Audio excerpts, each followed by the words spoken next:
take this off. Grand Rising, Elizabeth. How are you? Grand Rising. Doing great. Good. My name is Sister Deetra, and I have a team member, Miss Sister Ebony. And we are here at the Health and Wellness Show. And it's so wonderful to be here. It's a grand day. A grand day. Yes. Today is August 2nd, 2023. And we're excited to share some information with you today. We have a beautiful guest, Miss Drea, Buckley? Yes. And she's going to share some information. We're looking forward to hearing from her. And she's a psychiatrist. Mental health therapist. Mm-hmm. Oh, mental health therapist. And I feel very close to that profession because I'm married to a mental health professional. So, yay! But anyway, I'm going to start off with a little reading. We read Oracle reading every Tuesday morning. Okay. Morning, do we say morning? It's okay. It's okay. An African Goddess Rising card. You might, I don't know if you can see it. Cards on those. Hi, Kendall. Here. How are you this morning? I'm fine this morning. Oh, that's Ebony talking. Okay. Yeah. Mute. All right. Our card today is Succoyant Scarcity. You know, sometimes when I pick cards that are not, if you can see it, looks beautiful, but scarcity. I'm looking forward to reading this. Okay, this is the shadow of scarcity. She is a goddess of Trinidad. She is of the temple of the shadows temple, and she is an air element. Once again, we know how I feel about the air element of the air because I am of the air too. Beauty by day and hag by night. The Succoyant is an energy vampire, also known throughout the diaspora as Old Hig and Boo Hag. Oh, wow. Interesting. Whether energy or blood, for vampires, there is never enough to go around. Interesting. What does that mean, huh? Yeah. Interesting. Okay. Succoyant shadow guidance is you have so much more than you realize. You have access to unlimited joy, love, good times, pleasures, and prosperities. Be grateful for your riches. You know, it's wonderful to think about it like, you know, think about that. That's what we have. We have so much more than we realize. The embodiment today is stop going to the ocean and asking for a thimble full of water. It doesn't feel like it when you're desperate, but scarcity and lack are an illusion. Let me say that again, because I do think about that a lot. Because some things are an illusion and we think it's real. It says, it doesn't feel like it when you're desperate, but scarcity and lack are an illusion. Prosperity is believing that there is an overflow, more than enough love, happiness, well-being, and money to go around. All right. Vampires take from others because they don't have enough life force for themselves. That is scarcity consciousness, scarcity consciousness. When you embody lack, you are always hungry, tired, and jealous. Wow. Okay. Make a gratitude list. What are you grateful for right now? And the goddess declaration is, my blessings always overflow.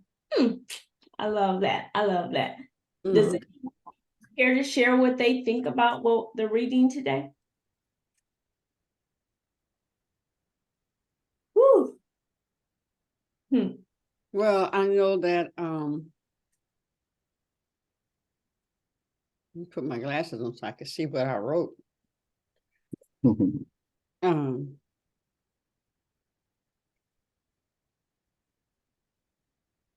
Well, just the thing of when you're feeling like there's just not enough, and the way she calls it,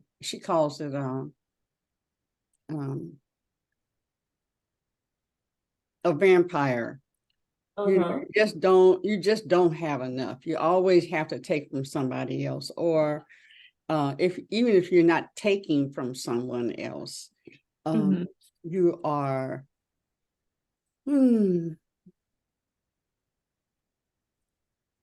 I guess. Well, you just don't feel like you have enough.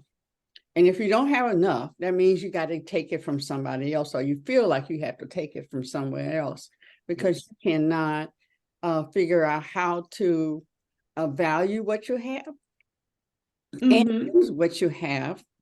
And so you feel like you have to take from somebody else in order to survive and walk through life. Right. When they talk about this, is a question, shadow of scarcity. When they say shadow this, shadow that, does that mean that kind of hangs around you? Anybody can answer that. The shadow, because I keep hearing shadow this, a shadow that. So shadow of scarcity is that it's not you, but it kind of follows you. Is that kind of like what it is? Anybody? It reminds me of I think it's the Peanut character, on Snoopy, but that character that always has this cloud around him all the time. It's always with him, Okay. Even he thinks it is anyway, but it's like a shadow. It's always following you around.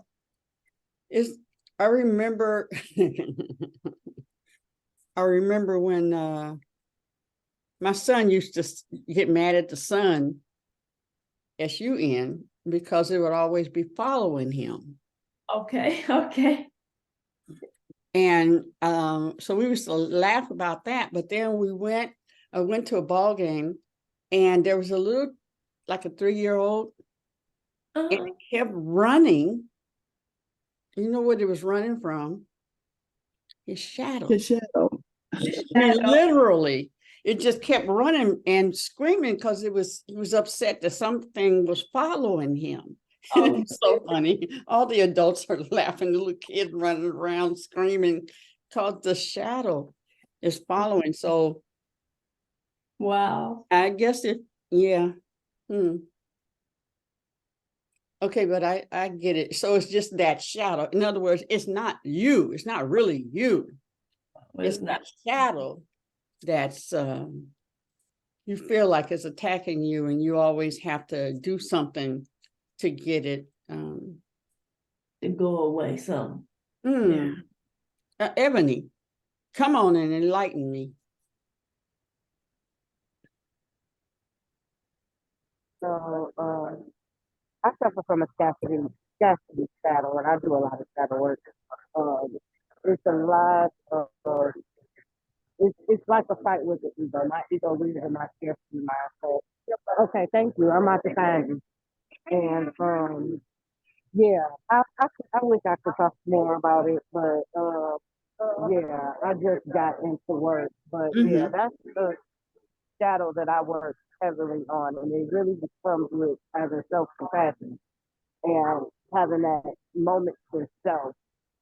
Self-doubt brings scarcity. A lot of times, and a lot of cases like where I live produces a scarcity mindset because it's always like in survival mode. So it's never like an enjoyment of life. So Mm. when ways I get out of my scarcity mindset is really just by like just solo dates, taking myself on dates, to understanding that even though I am alone, I am still worthy to be loved and a lot of things like that. So the scarcity and the shifting of your mindset can help with that scarcity and having some compassion for yourself and understanding the power of God's love for you Mm. and how that would help produce like healthier habits that will steer you away from that scarcity stuff. So that's all that I got so far. So people gonna be about to talk to me. Okay, well, that's powerful. Thanks. Yeah. Thanks, Ebony. You know, what I thought about too is that a lot of things what we say, you know, some people, they speak scarcity a lot. Just like I talked to somebody in my family who always says they're tired. Every time I talk to her, I know it's coming out. You know, I'm tired. You know, I'm like, it could be any time of day, whatever. She's tired. Speaking that, you know, every time, you know, and I try to tell her, but you know, some people, I don't know if it's habit. You know, some people say, you know, I need some money, I'm broke or something. You know, it's like, you know, I think it was about 10 years ago. I made a conscious choice to watch what I say. Don't speak like, you know, so you know, you rarely, I mean, I don't even remember the last time I said I'm broke or something. You know, I don't say that. You know, I don't say I'm tired. And it's interesting to see that that's a part of this, you know, saying you're tired, you know, I don't say I'm hungry, not anymore. I don't even feel it physically anymore. I don't say I'm jealous, you know, because I learned to love when someone else is successful, you know, when they're doing something wonderful. I feel like it's a part of me too. You know, I'm like, if you're successful, I'm successful. So that's a beautiful thing, but that's interesting. This was an interesting card. You have anything to share, dear Drea? I think I love that you put that card because I feel like I'm trying to work on that, like scarcity mindset, releasing that. And I love that it talked about it being an illusion. And so there's a quote in an NDRE song. She says, I embrace my shadow because it only hurts worse to fight it. So that's been like a big thing. It's like, how do I just embrace like those parts of myself that I rather like run from? And that to me is like the work of healing, in addition to what I feel like Ebony was talking about in terms of the joy part. Like, how do I show myself love so that I'm not coming from a space of, the word that stood out was desperate. And to me, that just really hit my heart. Like this space of like, a lot of times myself or we like are hurting. And like, because of that, like we're desperate for a certain outcome to come to pass. And so it just made me think of, how do I like fill my cup or fill my well, so to speak, so that I can even come to a person from a place without jealousy, from a place of genuine love, from a place of, I don't know, just being able to be, so to speak, versus like, I'm in a space of desperation. And so because of that, I am in survival mode. I can't thrive. I'm disconnected from myself, you know, so many different things. So that made a lot of sense for sure. Anything, Mom Evelyn?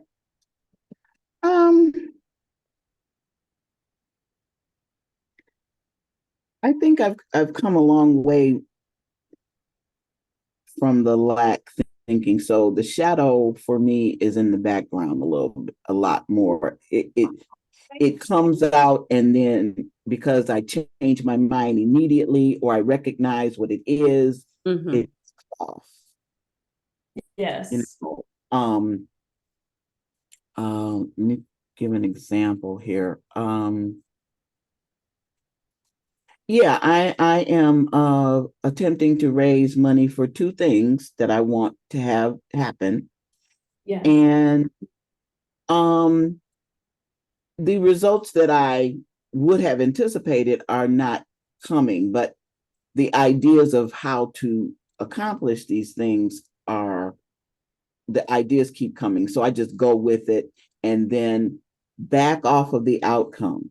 Because somebody hasn't gotten to me right away, doesn't mean they're saying no. And some people want a little more explanation as to why. And I'm attempting to give them the information so as not to sound all, just to give them the facts. This is the reason why. Right. And so, and then, yeah, just dealing right now with my bank account being, and not looking at it as a lack. It's like, it hasn't, it's coming. It's gonna fill up. I'm not worried about it. I'm not worried about it. And it was so funny because yesterday, my daughter, she's back on this schedule that she doesn't like. It's 11, was it 11? No, 12 to 11, because she works 10 hours a day, 4 days a week. So, and I said, gee, and you can't do much in the morning and you can't do shit afterwards. You just, and I said, you got to stop talking like that. You got to stop saying, oh, I can't stand. Huh? And what happened? But her friend of hers got on her about it. And she said, Ma, you were right. I said, you got to stop speaking that.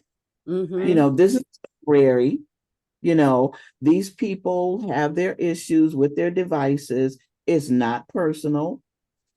Don't take it personally, That's right. And I said, yeah, I said, you just can't think of it that way. You have to change your mindset immediately. As soon as you recognize, oh, this is going down the wrong path, you have to do that. That's true. So, Yeah, Mama Evelyn, you had to say wrong earrings.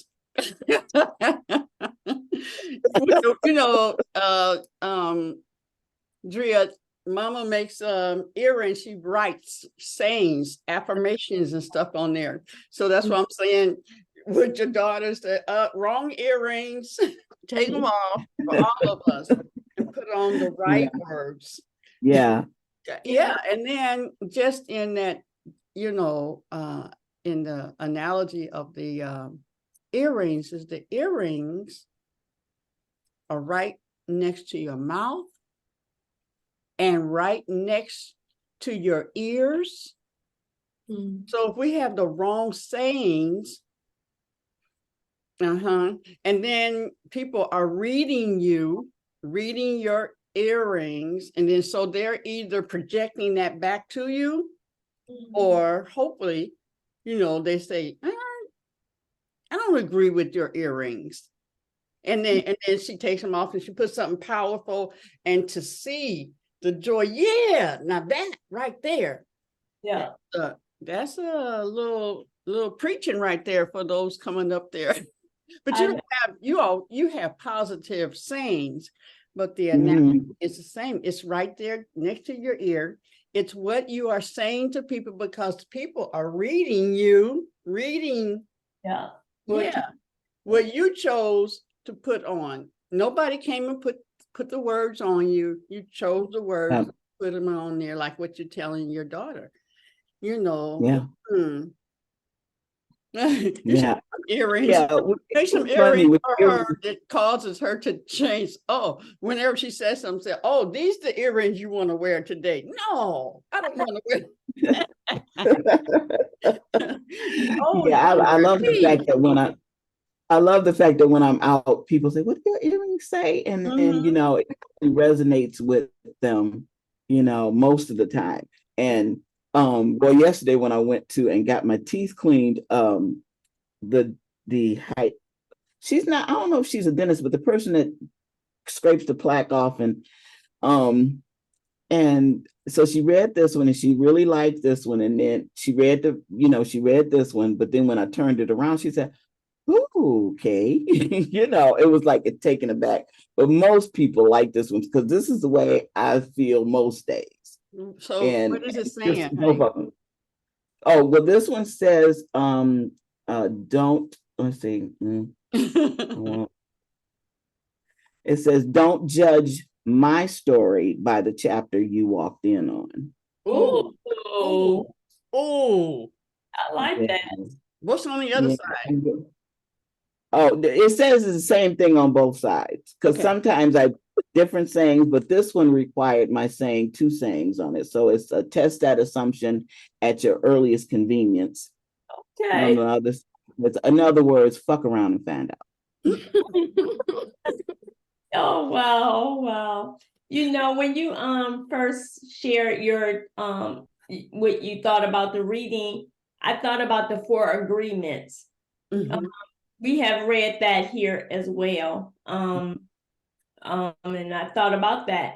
You know, the first thing I thought about when you were talking about, you know, money and stuff like that, I thought about when I first, you know, it was early in the Elizabeth shows.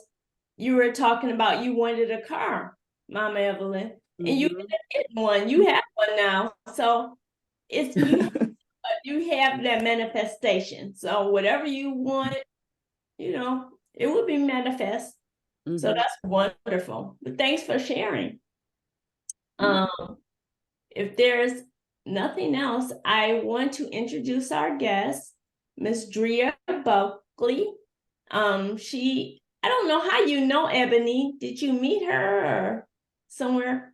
Yeah, we're both a part of the Courageous crew. And so we met at the Courageous Summit last year, I think it was, Ebony. I thought I knew who I seen you before. Yeah.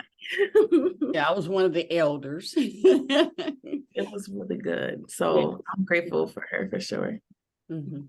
Wonderful, wonderful. I'm glad you all met then and that you were interested in being a part of the show today. Yeah. But I want to turn it over to you actually at this point because you have some good information on is it mental health? Mhm. Okay. Yes. Yeah, Mhm. great. Thank you. Thank you for being here. Yeah, no problem. So what I wanted to do is just, and I'm gonna drop in the chat my website and then just my social media information. I think you all may have already received it, but I just like to pop it in there. The website link that I put in the chat is it's linked to a program that just launched that I want to mention and talk about. But the main what I use the majority of my time to do is one-on-one individual mental health therapy. And so my name is Andrea Buckley. I go by Drea Inspires. That's the name of my business. And I'm just really excited to be here. I love just the energy in this space and just like learning from you all. I'm happy that Ebony invited me to come because I feel like it was super on time. I think it was today's Tuesday. So Sunday, I kind of did a soft launch of a program called As You Love Yourself. And it's a 10-week virtual program that is designed for folks who are like, I'm in a space where I'm looking to radically shift my relationship with myself. And so I noticed as a individual therapist, for whatever reason, I don't think it's random, but I feel like I attract people who are in transition. So that may be teens who are getting ready to go to college. It could be college students who are like in that space in life where you're trying to figure out what does it truly mean to be an adult. Or I started to attract a lot of people who were in like that stage of life where maybe their children are going off to college and they no longer, are in their home or they're experiencing divorce. And those are a lot of transitions and shifts that can radically change a person's relationship to themselves. And so one question I kept hearing people say is things like, I just don't know who I am anymore, or, I don't have time for myself. And I just kept hearing that over and over, despite the person's like background, despite their walk of life. It was almost like we're so used to being everything for everyone else that sometimes we become, or frequently become, disconnected from ourselves, or we define who we are in relationship to who we are to other people, right? So a mom or someone's daughter or someone's friend or someone's employee or someone's boss. And so as I got to know people professionally or personally, I realized like, I really want to get to know who you are, like at your core. And a lot of times we're not in a space to really introduce that person. And so I kind of had this idea, set it on the shelf, and then kind of came back to it when I felt like it was time and was like, I'm just going to launch it. And not only am I going to launch it, but I'm going to offer it for free. And so I launched it Sunday. Like I said, it was very subtle, I thought. And literally the next day, all the slots that were out there were filled. And so what that tells me is that this is very much needed, that there's a lot of people who feel the same way that I feel, because ultimately this program was birthed from needs that I also have. And again, like it makes sense because I was one-on-one with clients, and I wish I could have just put them all in a room and say, look, y'all, we all are feeling the same way. I believe I read a statistic by the Self-Love Index. This is like a global study they did. And 1 in 2 people experience more self-doubt than self-love. So to me, that told me like, 1, I'm not alone. 2, like this is an issue. And 3, like self-doubt is something that it ultimately is learned. Like we don't just come out the womb with it. And so because of that, like self-love could also be learned. And how can I create an environment where it's super intentional, where we're adopting like new narratives in order to reconnect with ourselves. Like I said, not who we are in relationship to everybody else, but just who we are at our core. And so that birthed this program, which the main component of the program that I'm really excited about is the weekly group healing spaces. And so that's where we can kind of similar to what you all do, right? Like learn from each other. And that to me is the magic, because like I only can do so much as an individual therapist. But when I'm able to put on a more of like a coach hat or facilitator hat, I think there's a lot more healing that could be done. And then of course, another component will be the one-on-one coaching, just for folks who maybe need to go deeper, because, you know, a lot of our stories do have unique aspects that maybe I need to talk to someone on a one-on-one basis to go a little bit deeper on. And so what I'm encouraging people to do, thank you so much for sharing this too. What I'm encouraging people to do is to join the wait list, whether it be you or people that you're connected to that you know fit these characteristics. And so I was very intentional and specific about the type of person that I wanted to be drawn to this program. So these are people who are not afraid to say, hey, I'm hurting. These are people who are not afraid to say, I'm at times feel disconnected from myself. And that shows up in people-pleasing behaviors, that shows up in like what we talked about today, what scarcity, lack, jealousy, all of that stuff, desperation. And I'm not saying those things in a judgy, like you should be ashamed of yourself type of way. I'm saying those things in a, wow, like you're human, like you're not the only one. It's a lot of us struggling in that way. And I'm ready to own that and move in a way that radically prioritizes my relationship with self. I say that a lot to clients because sometimes that feels selfish and we don't like that word. And one thing I had to tell clients is like, I want you to be radically selfish. And that might be normal people selfish to you because you're so used to centering other people's needs in your life. And what would it look like to center like your needs?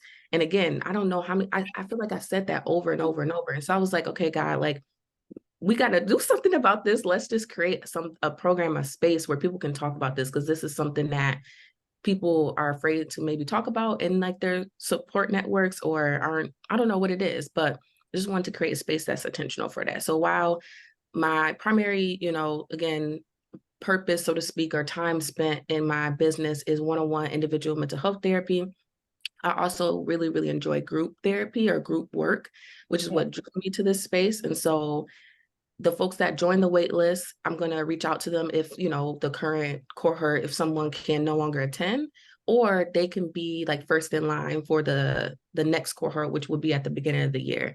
And so my hope is that this group of women, they're able to really gain skills and be in a space where they're ready for 2024 in a way.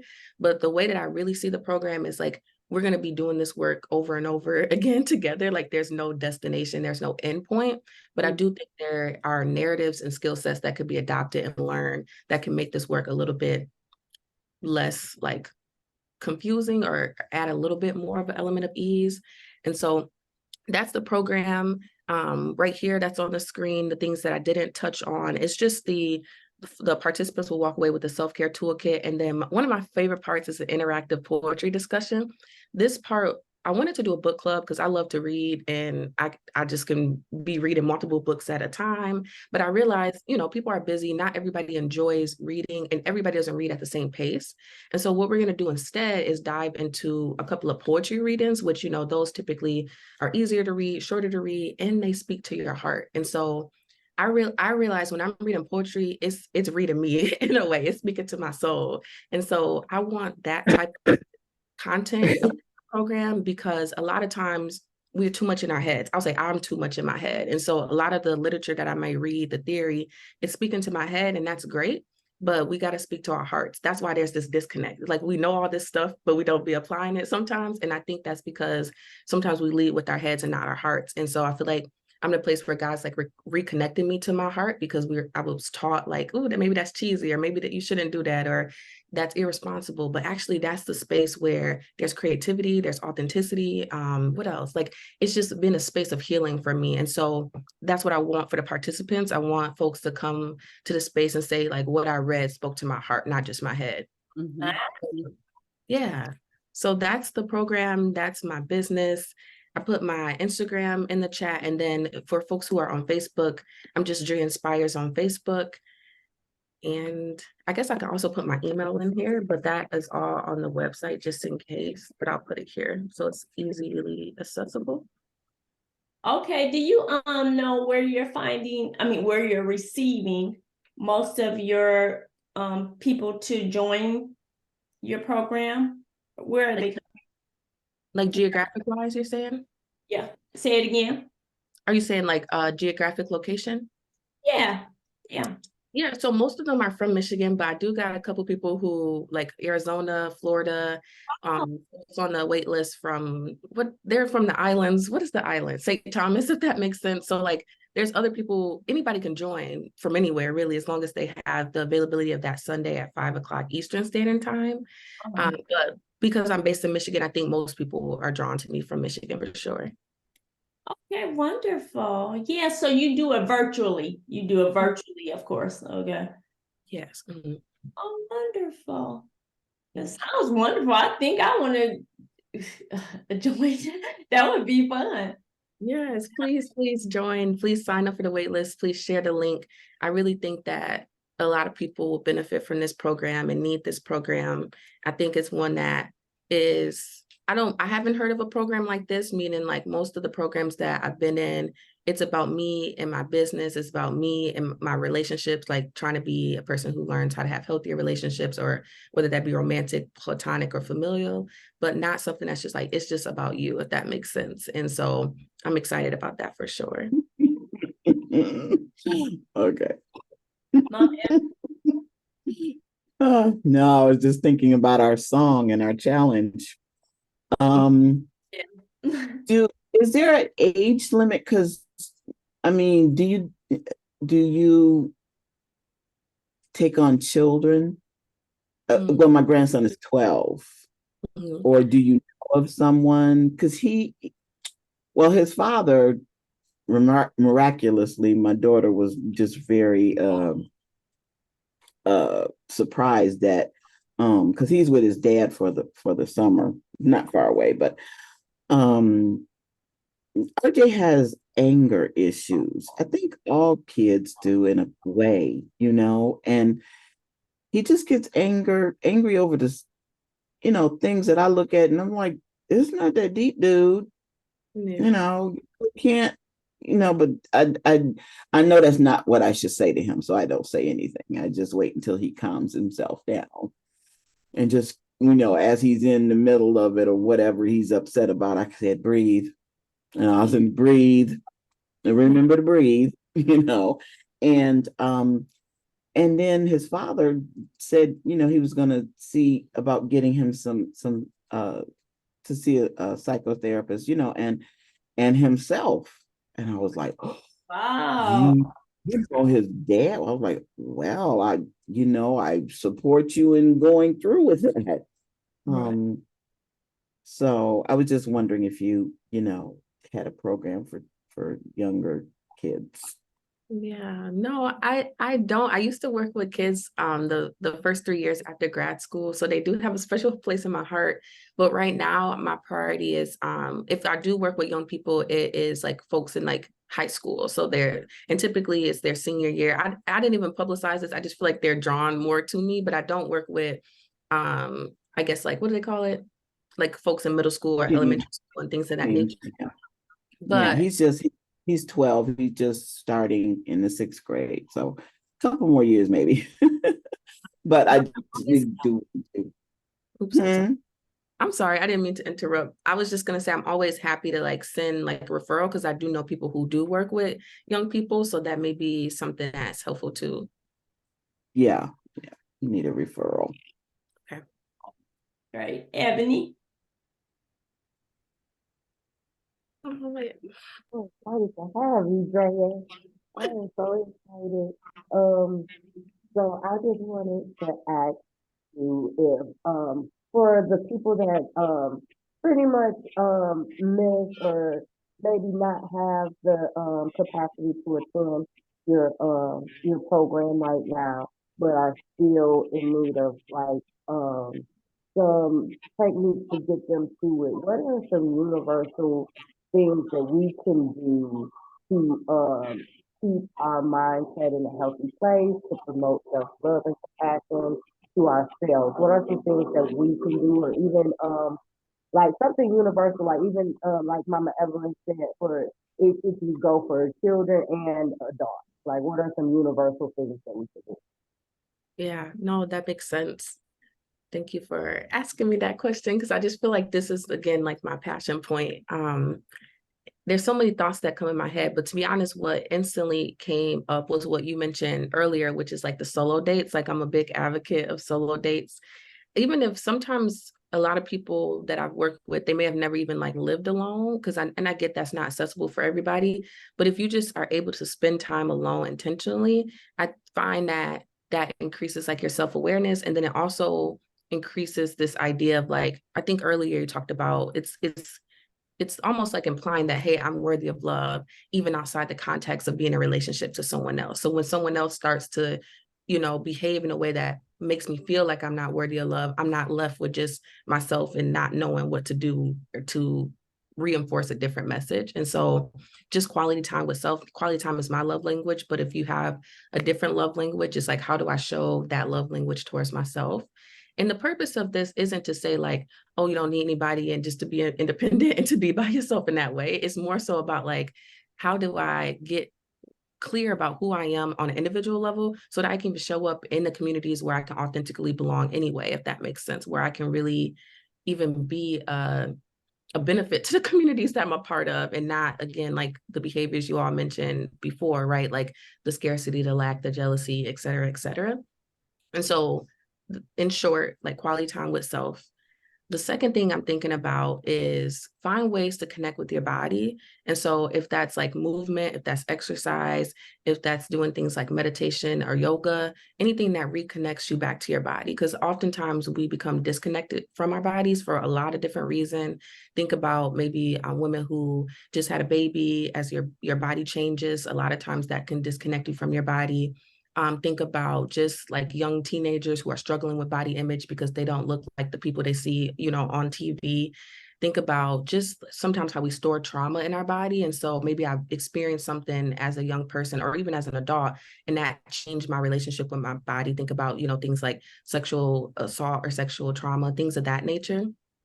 A lot of stuff essentially can disconnect us from our body. Think about something simple, like I could be sitting here and I have to go to the bathroom, but I don't give myself permission to dismiss and go to the bathroom.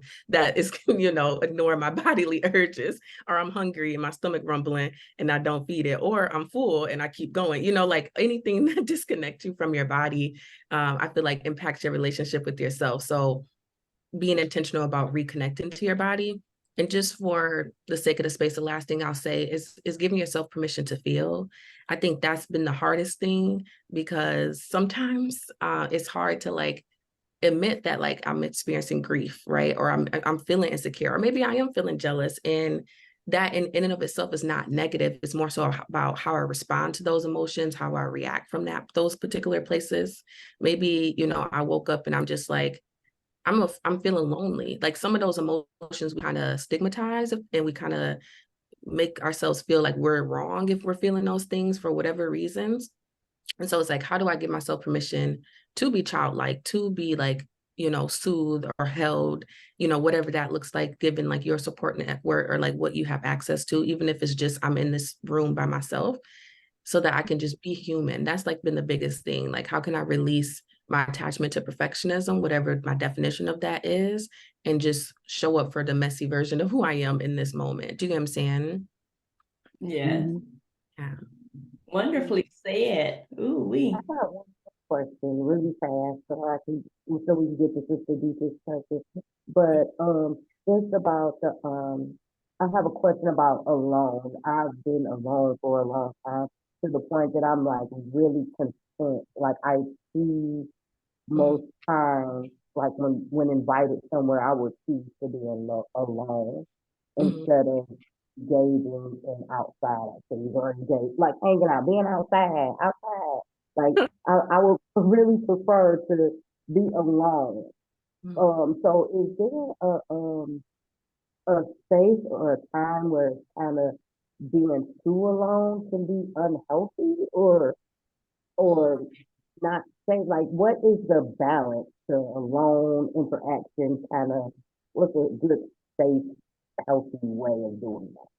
Yeah, that's so hard because I think everybody's maybe in a different part of their journey and season. I think sometimes we're called to be in spaces of solitude, right? Like even as I kind of get this program going, like I find myself wanting to go within and just kind of be to myself just to make sure I'm producing like a really great product.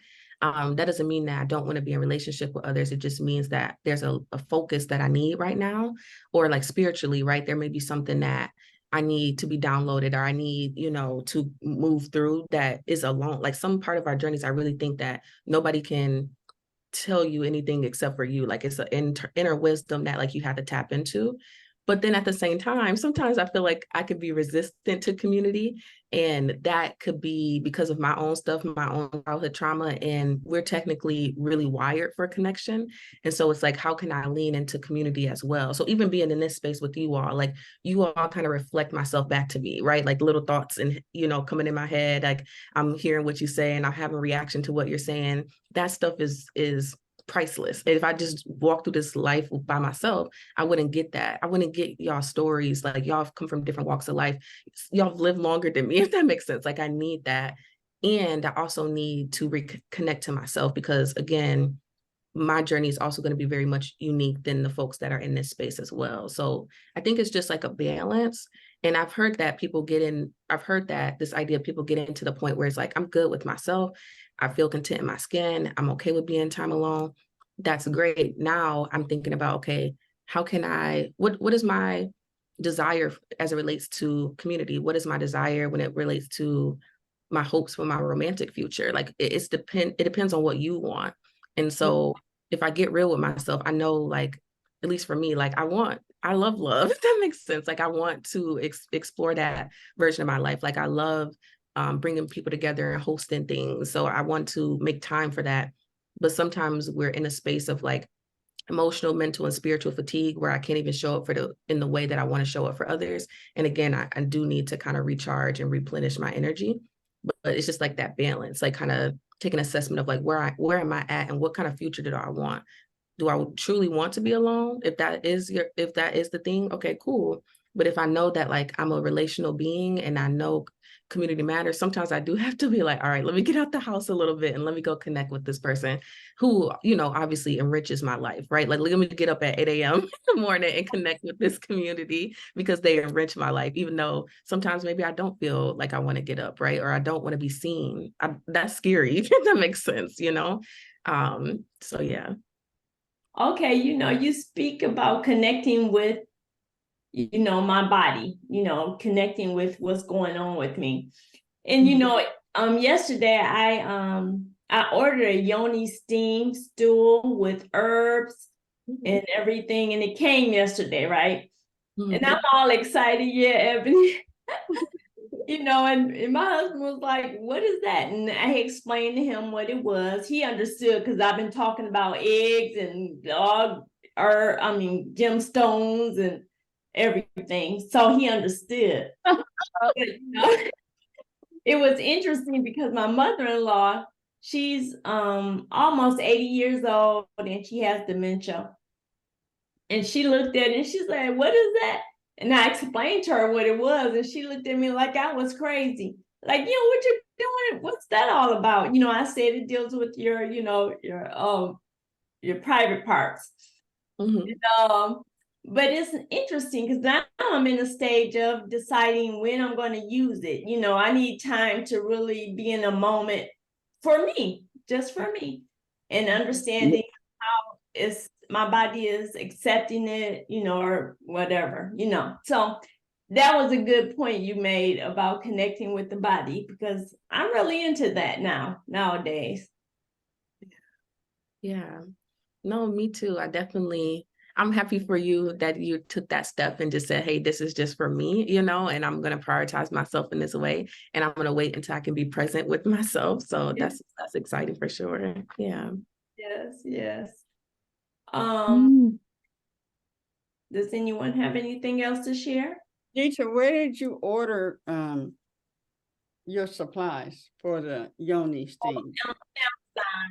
It was Amazon. I just put in yoni, it was on Amazon. I put in yoni whatever. Okay, I'll do that. Yeah. I send you the thing if you want me to, the link for that. Because I know you gotta, you need to find. You said it had the herbs and all that. Was it with? It has everything. Okay, I I'll tried to like make some. It was so funny. I tried to make it up myself, because we have a steam room, a steam shower. And I was like, I could use this steam, that did not work. It didn't turn work. yourself upside down for the steam to come in. Right. And I got the little, what is that thing called? Oh, I'm gonna show you what it is. And I tried to use it, it didn't work. So, but Okay.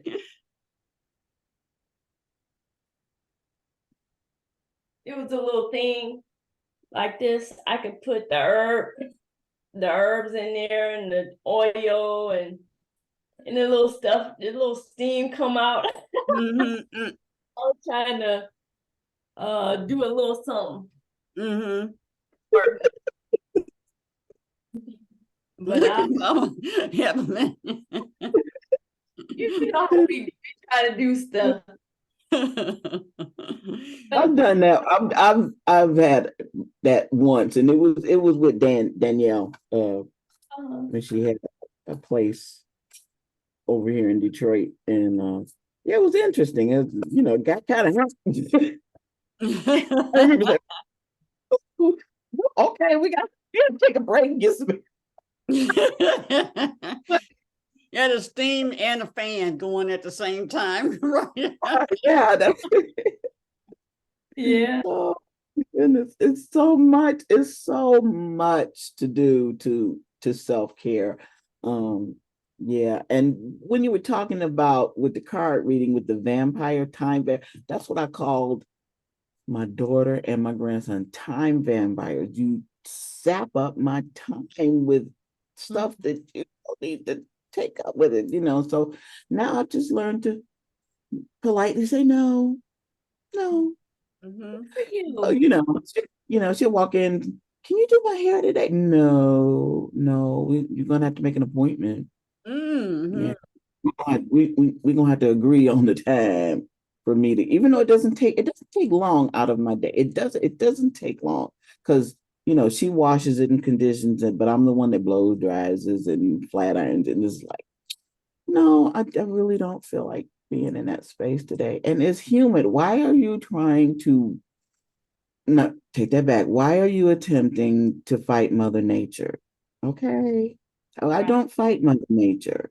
Humidity is my friend, and I will just deal with it. Put your hair in some braids, put it up in the bun. There you go. There you go. There you go. Yeah. Yeah.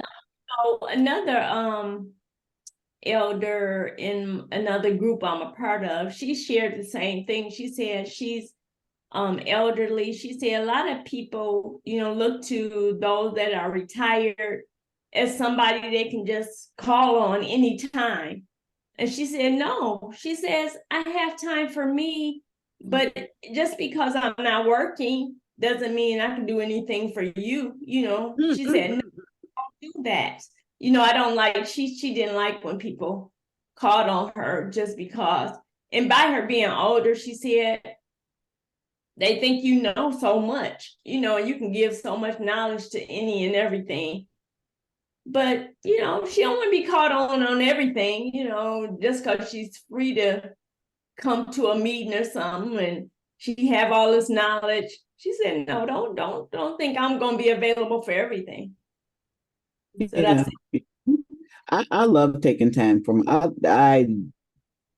don't call it being alone. I call it being with myself. And yeah, I like being with myself. I don't even, maybe once in my lifetime I felt alone, but not really. right. Not really. Those times when I'm just with myself, it's like cool. But when I get out there and then whew, okay, it's time to go relax, replenish. Exactly. You Yeah, know, exactly. so yeah, Mhm. yeah, yeah. Mm. That's true. I love that. I want to start using that verbiage like I'm with myself, if that makes sense, because it solidifies that I am somebody in that way. You know what I'm saying? So I That's got true. me, myself, and I. yeah. And And then the sometimes Father, we are Son, and the Holy Ghost. There's 6 of us in here. right. Yes. That's Also, a good one, Queen. That's a good one. Yeah. And sometimes being with ourselves, it's the best person you can be with. Sometimes being with someone else, you have to deal with whatever they're dealing with. But myself, I can handle me, and I love me. So we're good. I'm good. yeah, Yep. sometimes when I am I want to go somewhere. Yeah. Um and I like with my husband or whoever, I have to consider them. Right. You go out, you're going somewhere, maybe you're going to be there for a weekend, maybe you're going to be there for a week, but I may not want to go anywhere. I just want to lay in the hotel, but now somebody else is with me. I have to consider, so what do you want to do today? I don't know. What do you want to do? What you want to eat? I don't know what you want to eat and stuff. And sometimes it's like, if I'm by myself, if I don't, what, I'm only, it's just me. It's just me. And even just riding, sometimes I need to go, I'm going to the store and I just need, maybe I'm in everybody's here at the house and stuff, and I just need to go, I want to run to the store, but I know that that's some private time for me Right. because your energy is different when you're with people and da da da. And so here comes somebody, can I ride? Right. Sometimes I do say, no, I just I need some me time. I need some Yeah. me time. And I'll be back. I'll be right back. You know. Mm-hmm. Like Well, the program that you and Dietrich came up with about mirroring, doing the mirror work. There was never a time, I mean, literally, there's always somebody here, but I can't go in and do my screaming at myself. And, that mirror time is sacred. And to find time when no one's here, and then I don't have any other thing that, that is pressing that I need to do, snatching that privacy time for that self time is, can be a challenge. Yes. Can be a challenge when you live with other people. I know I suspect with you, Deetra, in that mom is with you most of the time, that finding that time for just self, not even that she's in another room, but just you got the whole space to yourself. If you just want to run around the house naked and scream or whatever, you can do that. So getting that, and then maybe you don't have the finances to go be in a hotel, so that you could be by yourself, and also you can't scream and stuff. Right. It's a hotel, everybody will be there. Right. So but Mama Evelyn, I guess one of the things is just to schedule it. Yeah. I just need to schedule it and tell them I need y'all out of here. I need to do some mirror work. And because anything, we can make anything happen. So that's what I'll do. I just schedule it. Get your butts out of here. I need to create a better me. Exactly. Oh, isn't that a nice way to put Well, that? it'll be easier for y'all to live with me if I. Yeah, y'all benefit too. It's a win-win. Yeah, yeah. Okay. You know, at the family home, at one point when I was gonna live in it, because have you ever experienced it? I experienced this over at Dabble's Gallery when I was vending there, sitting under a copper pyramid. That's a thing. You can get a copper pyramid, and it's an experience to sit under there. Yes. And I wanted one for the back room, and I wanted the back room to be a space, you know, to meditate and that would be a good idea over there, you know. And in thinking of the planning of what I want to do with that space is to have that back room maybe extended. I'd want to maybe more windows, and I want the windows up high, but yeah, I remember oh my goodness, what is his name? Oh, there's a young man who makes copper jewelry, and it's not B. Anthony, but it was another guy who makes jewelry. He's on Facebook.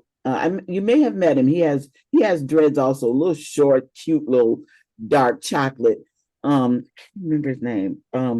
But he was saying that in his house, the attic space, which could be totally blacked out, and to be in a totally blacked out space is a phenomenon to do. And that's what I want to experience, is just being where you can't even see your hand in front of your face. Wow. But to be there, that's an idea for that space. Yes. Bring that, you know, hearing people seeing people, my ex-husband, he loved being darkened and everything. So maybe it's something people are drawn to, you know, because I used to think like, what is wrong with you? Why you don't open the windows and the blinds and stuff? But he liked being everything dark. I thought he always wanted to have some, so he didn't want nobody to so, it might be something to be in a dark space. Yeah. Well, yeah, because there was a lady on YouTube. There are these they're expensive. That's okay. There are these there that's what yes, that's what I used to with RJ when he was a baby and he used to sleep in my room with me. I got a blackout curtain, a blackout shade, and I put it up to the window. So on a day like this, when it's bright and sunny and he's got to take a nap at 11:30 in the afternoon, go in that dark room, he's out like a light, hour and a half. And so this woman, that's the way she raised all her kids. Their rooms were dark. And and she just showed different ways to do that. She said, put plastic bags up to the window if you have to. But she was showing where, you know, some companies make these pop-in blackout contraptions, you know. And so I really think children should be in total darkness. And told RJ didn't like it after he, you know, he still when he got bigger, he still doesn't like to be in total darkness. You know, because it's so funny to be in the bathroom and it'll be dark. And he said, why don't you turn on the light? I said, I can see it's not dark in here because it's never really dark in the house when you're in the city. You know, I can see, I just don't want bright lights on me right now. You know. Yeah, but that's a good idea. Could use that now. Son was a little toddler, you know, taking naps and stuff. He didn't want to do it, but it probably was too bright. He probably was like, you know, it's daytime. What got me going to bed for, Mom?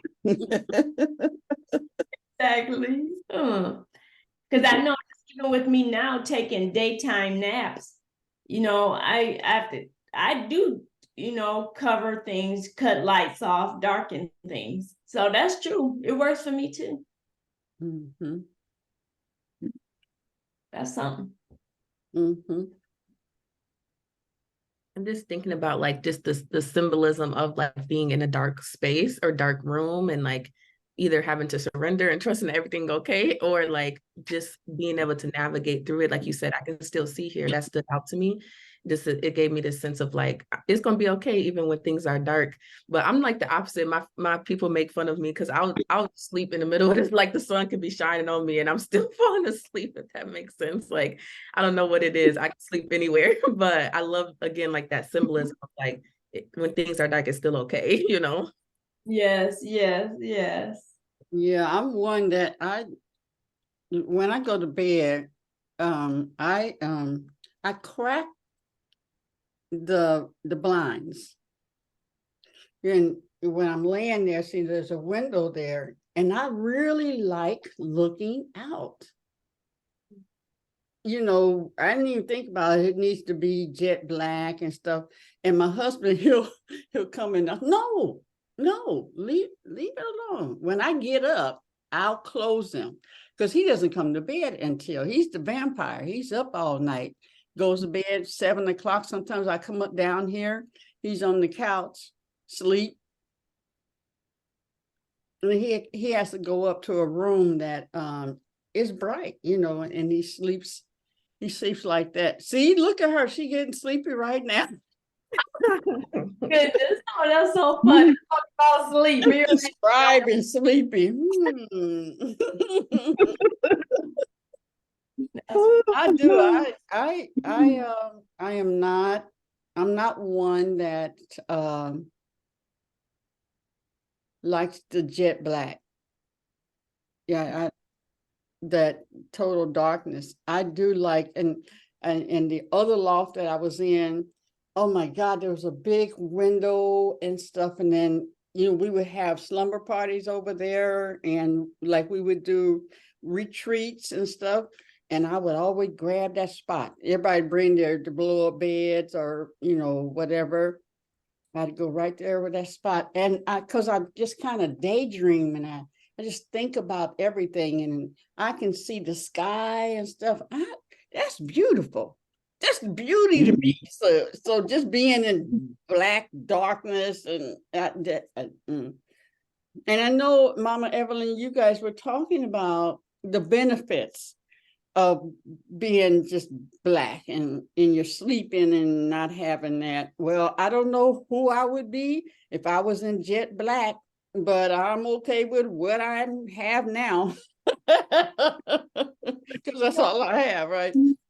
think about the circadian rhythm, I think it's called, in regards to at night, we have too much light, especially with these lamps and the fixtures, the light fixtures in the house and the offices. We have a lot of homes. Yeah. So, that natural light is good, sunlight, but at night we want to keep the lights on, and it goes against our circadian rhythm. Our body has a point that is ready to go to sleep.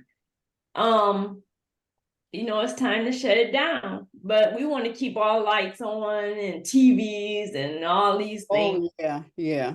And, one thing that I did purchase were eye mask.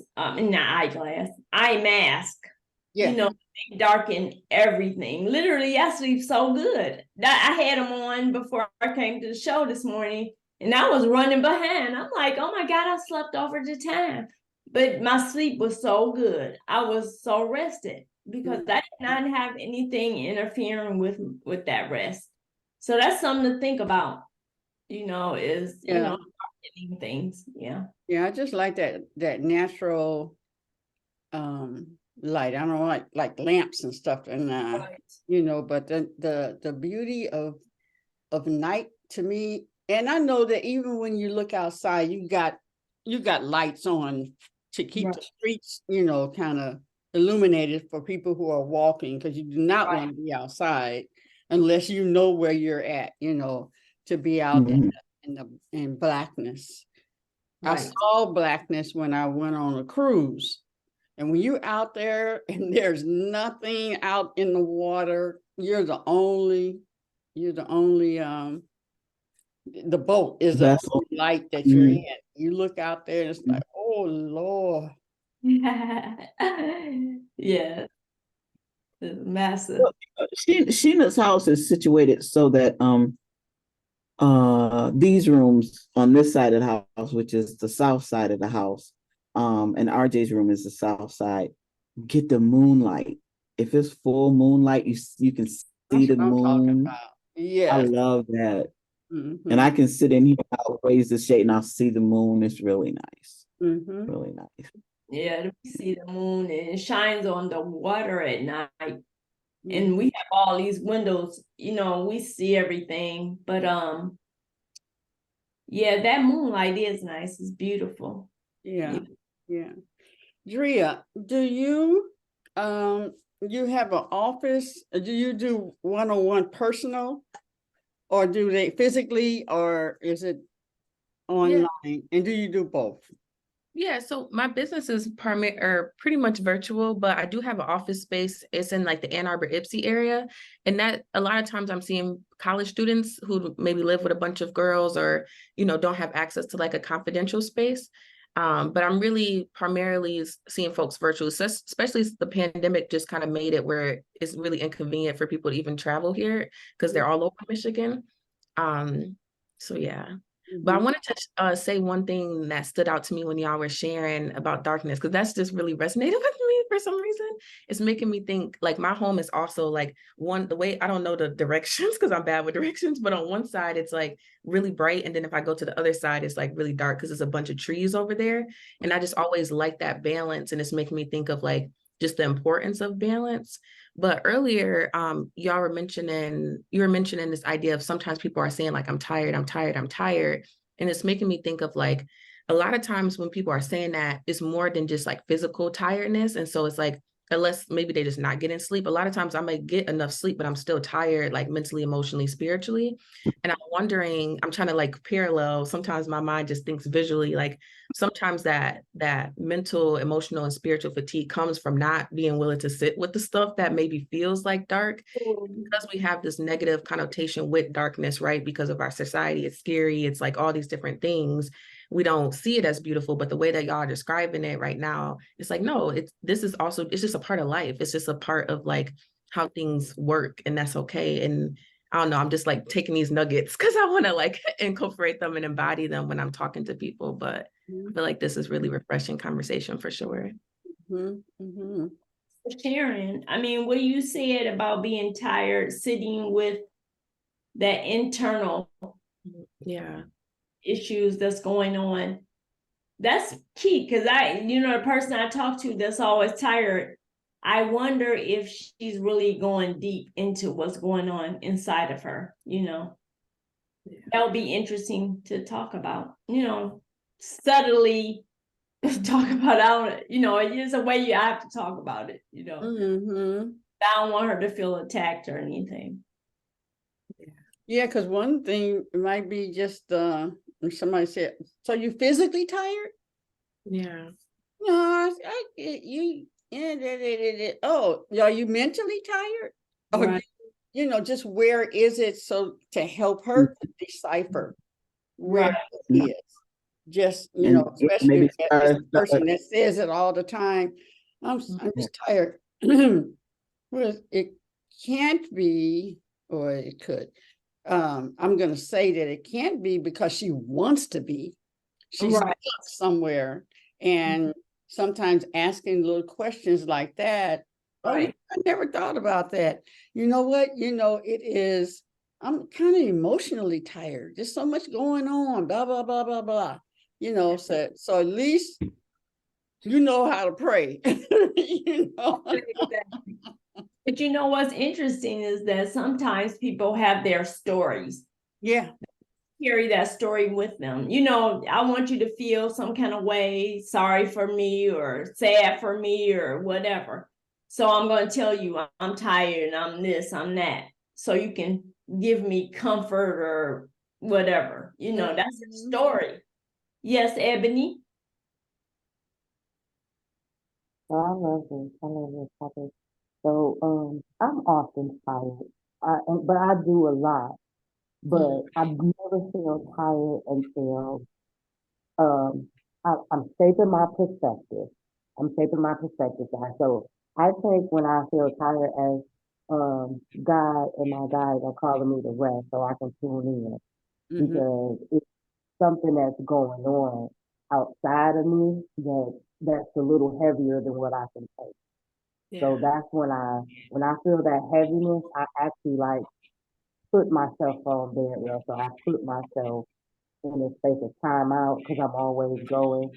And I actually, take that time to pull my card, to light my candles, to pray, to be in tune and get my mindset and get my attention more so into spirit, Mhm. like a calling as opposed to in the past when I used to think of tired or rest as a way of defeating myself or something of like something that keeps me in a negative mindset. Now my time of rest is is that knock on the door of my God and my spirit telling me like, hey, we need your attention. It's something bigger and we just need your attention. Let us do the work. So I take that time when I'm tired and instead of having that as a thought process of scarcity or how I used to think of it as like weakness, I take it as a time of recharge. So, and then when I change that perspective, it's like now it feels like I'm in like a football locker room, and they like, come on, it's time to go. And then I always come out like 10 times stronger, 10 times energized, 10 times ready to go, and that's because they know how I could get easily distracted or easily take things as onto myself. And they like pull me back like it's not your fight, it's our fight. It's time for you to remember us. It's time for you to take that break and we got it. So so yeah, it's tired used to mean something else to me. And it's a training process with my mindset. So sometimes I shift back into that same thought process, but then I start calling people or I start like reading or I start taking my moments to pray. And they be like, okay, you back, you back. So Mhm. it's just that willingness to shift my perspective and not lower my thoughts into my tired being something that's defeating, but but raise my thoughts so my tired can lose a moment of strength and empowerment. That's good. Ashe. Mm-hmm. Ashe, Reverend Ebony. Ashe. Good. I hope that makes sense to y'all. Yeah, it did. Did. Okay. It did. Okay. Grand Rising, Reverend Omani. Grand Rising, beautiful Ebony. Put your red wrong time. Woo! Girl, I've been fighting insomnia all week. Mm. Who's winning? I'm not clearly. Rev, I didn't go to sleep yesterday. No, Sunday to Monday. I didn't go to sleep at 4 in the morning. I just didn't know why. I didn't care why. I just let it run its course. I'm like, okay, I just did my talking and let it run its course. I paid for it yesterday morning when my boss asked me why I was late, but I didn't know what to do. Like it's either fight and then I feel like I was gonna be up even more if I fought, and then let it run its course. I'm like, God's trying to tell me something. Let me figure this out. Mhm. So how Yeah. what you out of yours? Well, yesterday it was all night. I never went to sleep. Monday night, Sunday night, I never went to sleep. And then last night, but I struggle during the day when that happens. Of course. And last night it was, I think I was to bed about 3:34. But I struggle to get up in the morning. So, but I was just laying there. I got up and then it was like, okay, now get on the call, get on the call. I'm like, okay. And so I jumped up and got on the call. It's good to Well, have. thank you. Yeah. Yeah. Drea inspired. Mm-hmm. No, Somebody, She, somebody Miss tried to D, give me I haven't had any substances, and it'll be a year next month. Somebody tried to give me a gummy, but I wouldn't take it. I thought that was unusual for me. Hmm. Because okay. in the past, I was like, "Give me that gummy. I'm going to sleep tonight." But I didn't want it, so I was like, "Okay, I guess I gotta work with the I'm up." Mm. So yeah. Ebony, I was wondering when you shared your you shared that you were staying up to 4 o'clock. And I was wondering, I thought that was just the way you do things, because you would always tell me, I'm going to be up all night. That's the time I'm up doing stuff. So is that by choice, more or less? Or, so sometimes it is just the downloads I get, they seem to just hit me all at night. Yep. And I just have to write. So sometimes I'm up at night writing. Sometimes I'm up, I say talking to myself, but y'all know who I'm talking about yeah. and what I'm talking about. So sometimes I'm up in my house talking. Um, as the getting together this business and being out in the community and talking to these people, these visions come upon me on where I see the community and what it looks like and who to connect with and some things. And it's not in like a conversation with other people.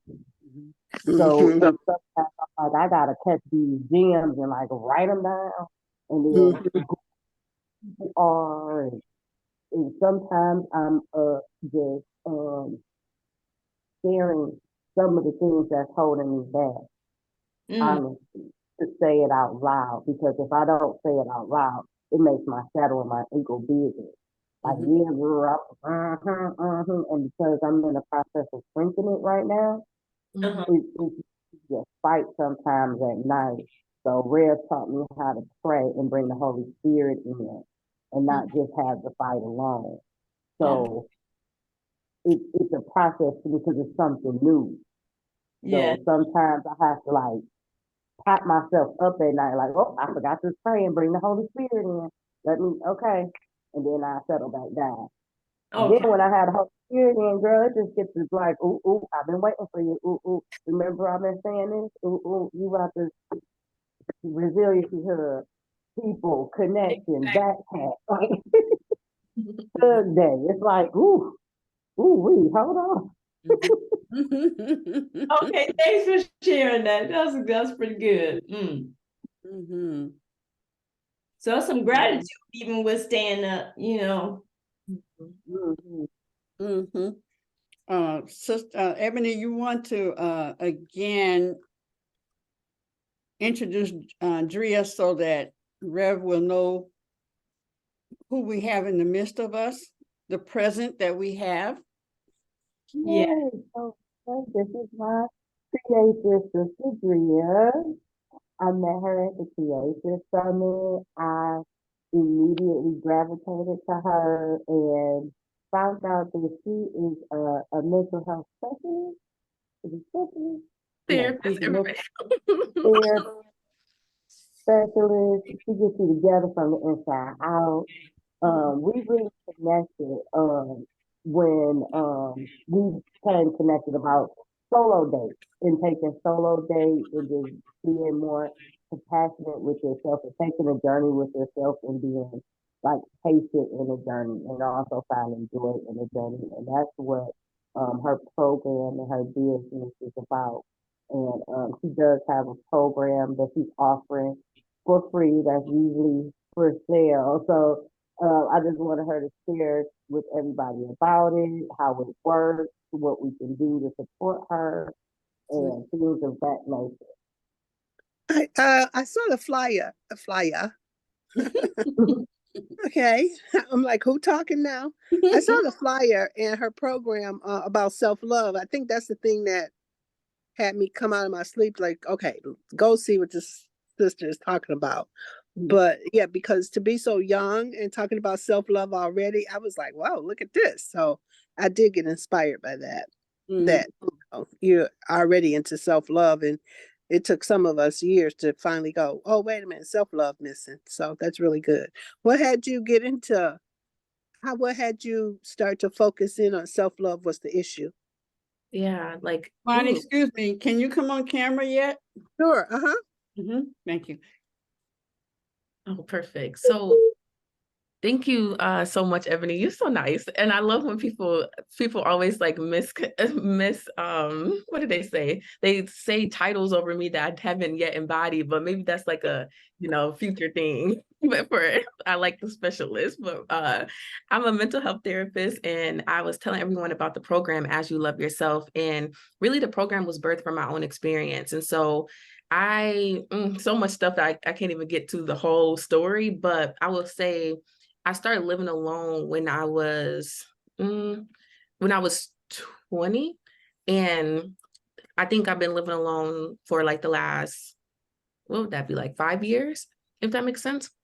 And so that was like a really unique experience, because I know that not everybody has been able to do that, but it taught me a lot about myself, but also made me like have to face myself, I think, at a earlier age. And I think I just had to grow up fast in general because of just my life experiences.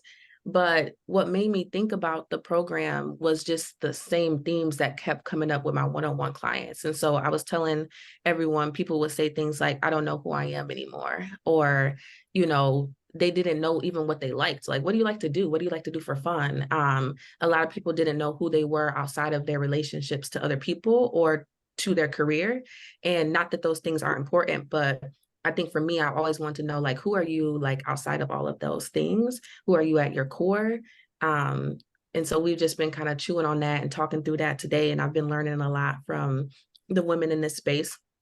And outside of this space, I just think the theme keeps chasing me in a way. So the name came to me, it's from the scripture that talks about, like, love others as you love yourself. And I heard that scripture a lot, but I never, that last part is the part that typically most of us aren't good at. A lot of us are lovers at heart. We're good at loving other people. We're good at centering the needs of other people in our lives, but we forget about our own selves.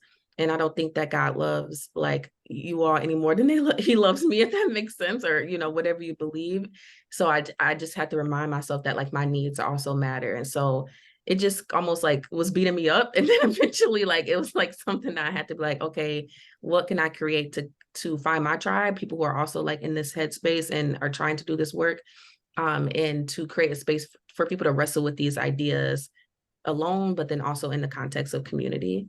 yes, yes. So powerful.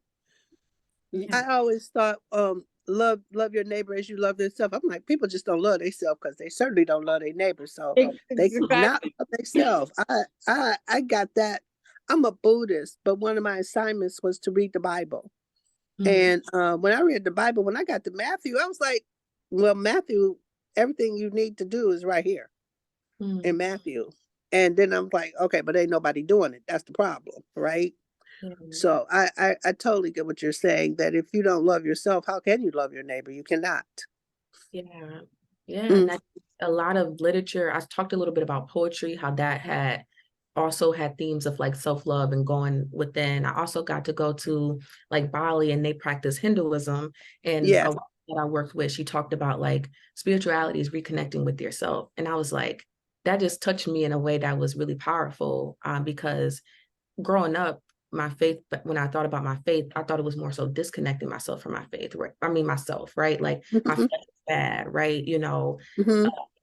I can't trust myself. That was kind of messages that were implied or directly stated. And then I got to where I'm like, no, I don't think that's what this is saying. I think you can't, I'm like very unique, one of a kind in that way. Like I'm different than any other person. So like there's something that internally I need to tell myself as well. And I can do that while also learning from others, while also, getting advice and support from others. And so I feel like the topic kind of like chose me in a way. And not trying to, yeah. So Yeah, really good. What's your favorite poet? So right now I'm reading Nikita Gill. She's like a favorite right now. I feel like I read a lot of poetry. I just got Rumi, like that was the translated version. The name of the author who translated it. What else? I like Rupi just anything that like speaks to my heart. I was telling them about that, like poetry speaks to my heart versus like other literature speaks to my head a lot of the times. So Yeah. like I had to balance that out. Mhm. Yeah, I was wondering if you had some Rumi, because Rumi just rocks my world when it Yeah. comes to love and being Mhm. centered around world, just yeah, he just rocks my world, period. Yeah. So I got quite a few of his books on Yeah. poetry. Mhm. Yeah. Puts me totally in the fifth field of what's possible when it comes to love. Yeah. No, Mhm. that's so good. Mhm. Yeah. So thanks for doing you, girl. I love it. Thank you so much. I appreciate y'all so much. I have a client at 10, so I'm gonna like take some time to like, freshen up and all that good stuff. But I really, really appreciate being in this space. And I want to return. I heard about it when we were at the Courageous Crew, but just experiencing it and being in this space, like is really rewarding. So I really appreciate y'all so much. Yeah. Yay. Hey, thank you. Thank you. We will definitely call you back. I mean, you can come back anytime.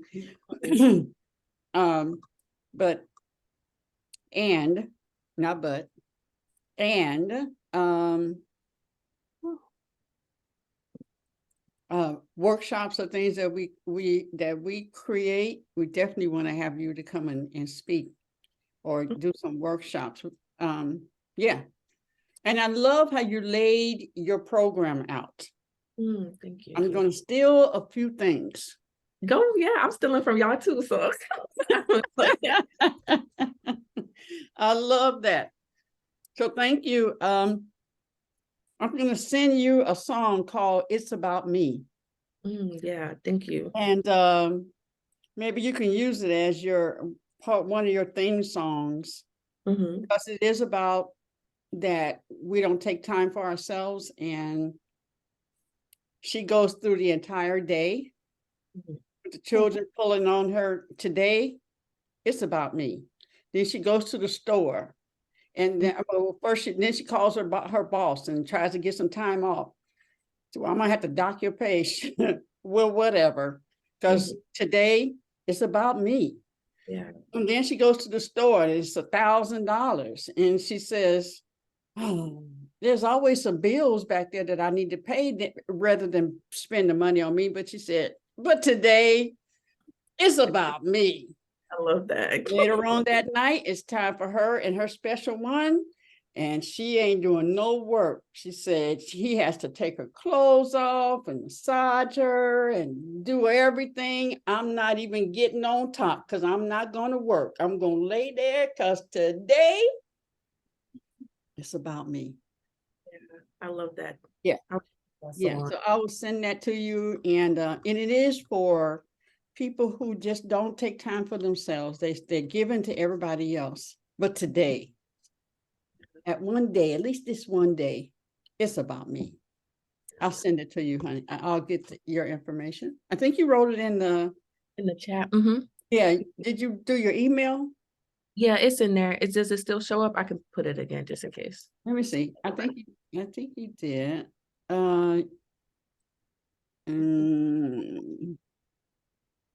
So that's that, just in case. Your Instagram, your Facebook, your website.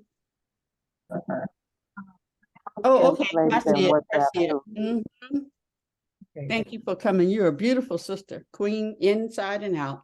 Thank you. Oh yeah. Thank you so much. I appreciate it.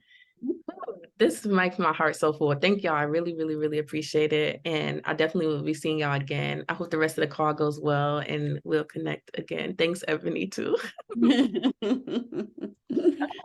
Soon.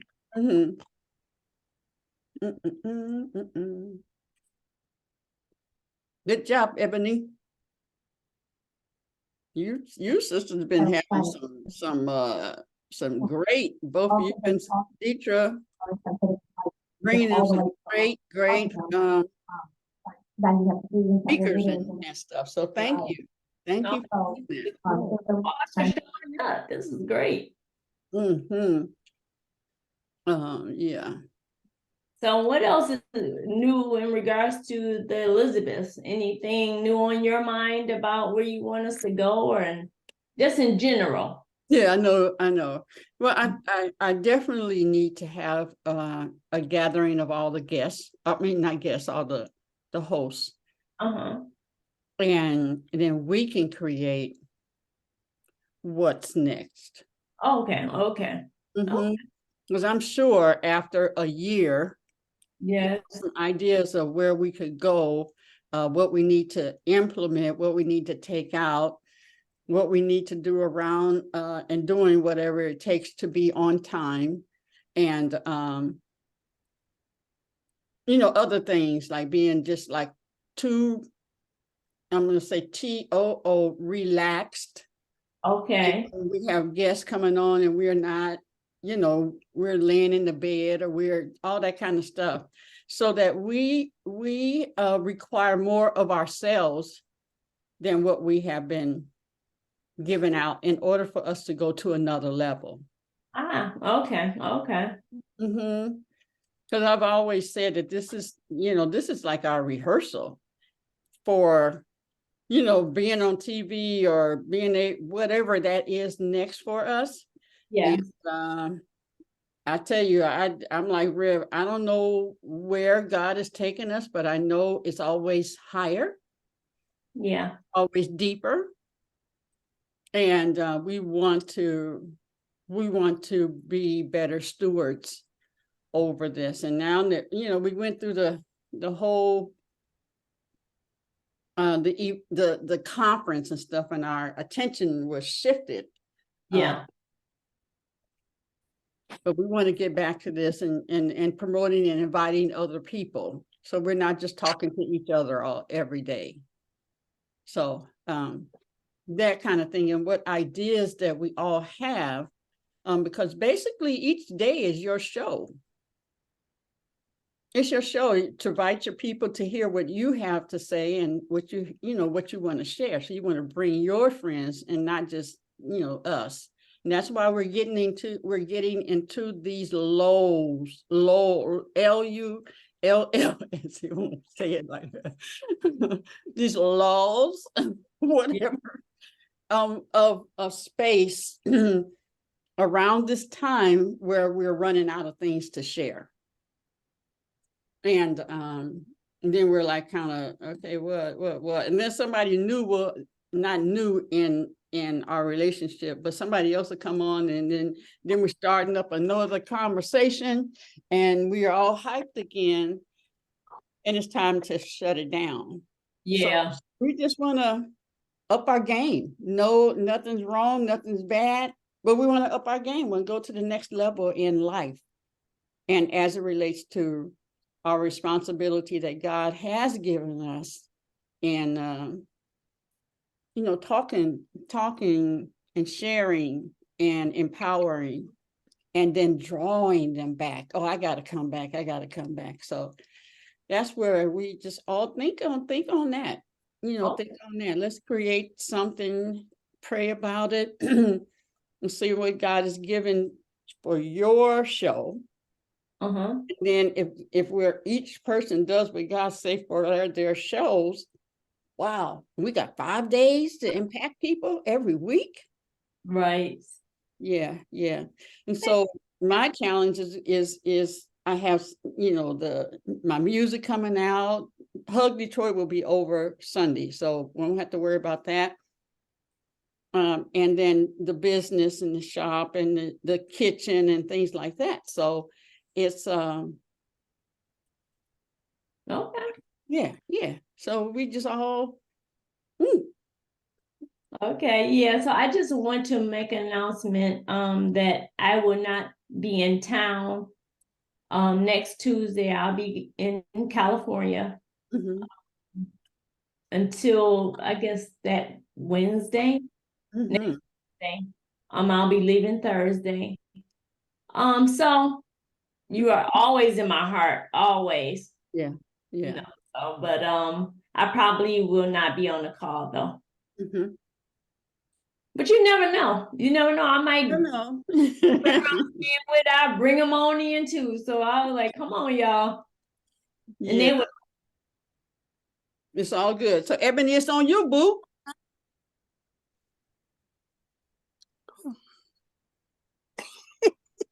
I So know. will I be doing it by myself next Tuesday? Is what you saying? You know, like I said, it depends. I might scoot You in. going solo? You going solo, boo? You going solo? Yeah. Oh man, what we gonna do?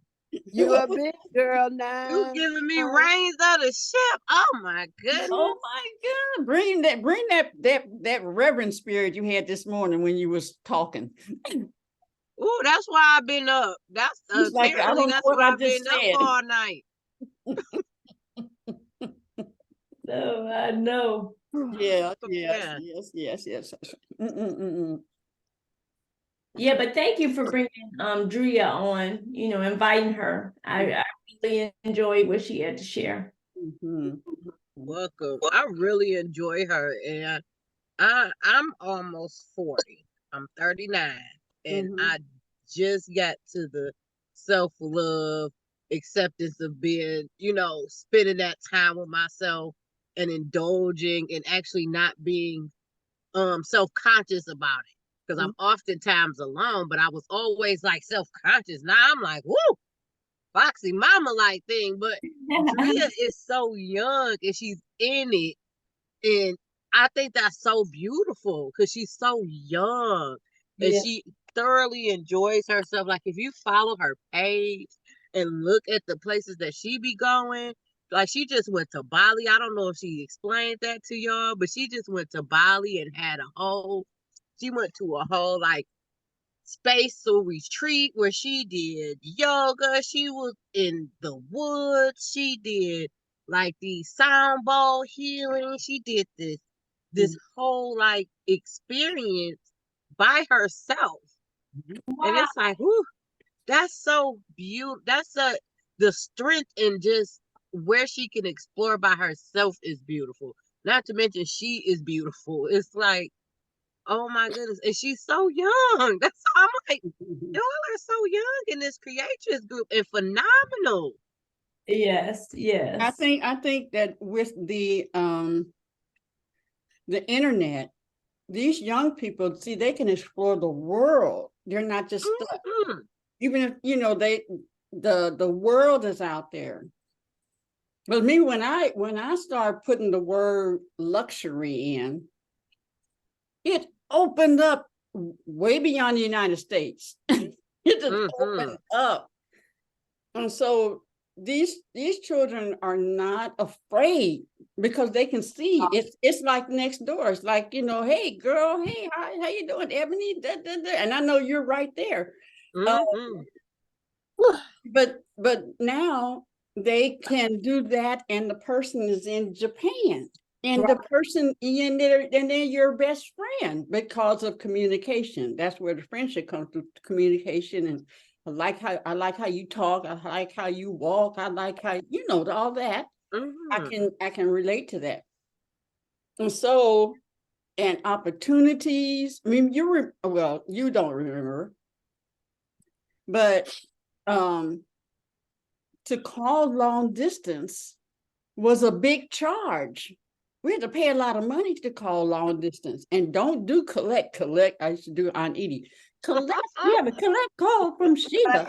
Right. And we used I to remember please collect call me calls. direct. But now, then all of a sudden, the prices started going down and down and down. And now we're on the internet and we can connect and see anybody. Anybody. Without this large surcharges, and the charges are going down, but what they do is they hit us with a lot of it's a new phone, and a new phone. Now you got to pay $500 for the new phone that's going to do this and enable you to do that. So, so these young people, they're doing way more amazing things than we were able to do. What was the resources to enable that to happen? So, yeah. To And I think that's from their mindset too, and that goes back to the card that Dietrich pulled with scarcity. It's like they have not a scarcity mindset. Their mindset is limitless.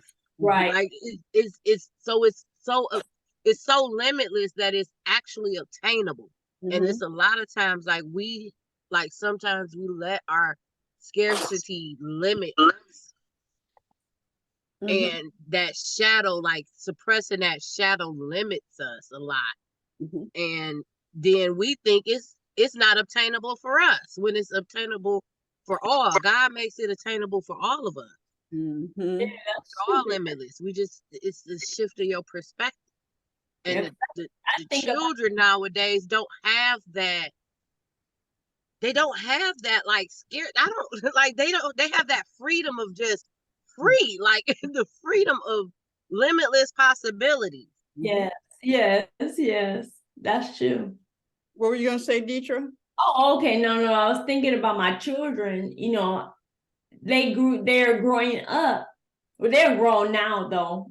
But you know, when I was born, this whole thing of internet, going places to have a job here, the job there, different days of the week, and my son is traveling all around the country, and I'm thinking like, you know what? I would be in college in a stationary place, Mm-hmm. and my mindset is thinking back 20 years ago, Yeah. you know, and trying to apply that to him, it's not his reality at all. So I have to step outside of my viewpoint of how it was for me at 20. No, it's different for him now, and so I have to understand that life is different. Mhm. So it's a change with me, changing my mindset, because I have to. Mhm, mhm. And It's that's beautiful as well. Oh, sorry. no, that is so true because in my growing through life, I was a free spirit always, but I was the black sheep. I was set aside.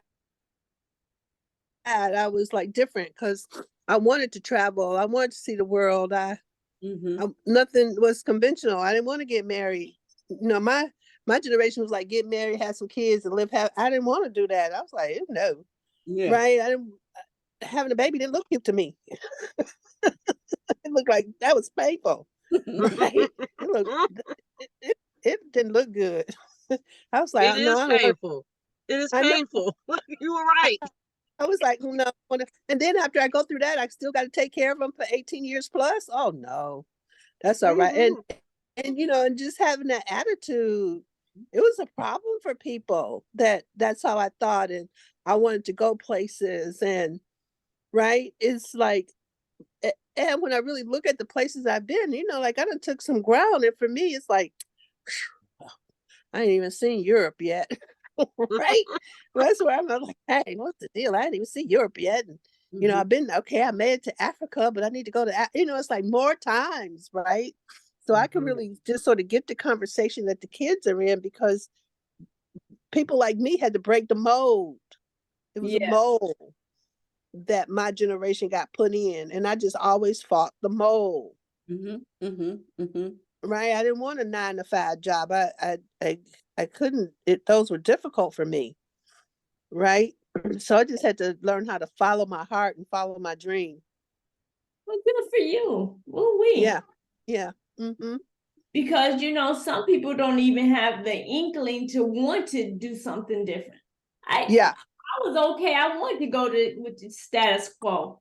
I wanted to be, just follow the rules and be the Mm-hmm. best, but I didn't step outside of that. So that's good that you were willing to do that. Yeah. Yeah. It was a cost though. It was a Yeah. cost for following the rules. Mhm. It was a cost to me. And it's just now that I'm going, but there was nothing wrong with that. Yeah. Right. Mm-hmm. Right. When but like when what's her name? Drea, when Drea was Drea. yeah, when Drea was saying, it chased after her conversation chased after her and damn near beat her up to fulfill, Mm-hmm. to think the thing, you know, it's actually an article. I'll have us write that letter too. I'm actually in another course and the assignment this month is to write about the things that you thought were failures, but how those things actually had you ascend higher. Mm-hmm. Mm, Okay. And and it's been really mm.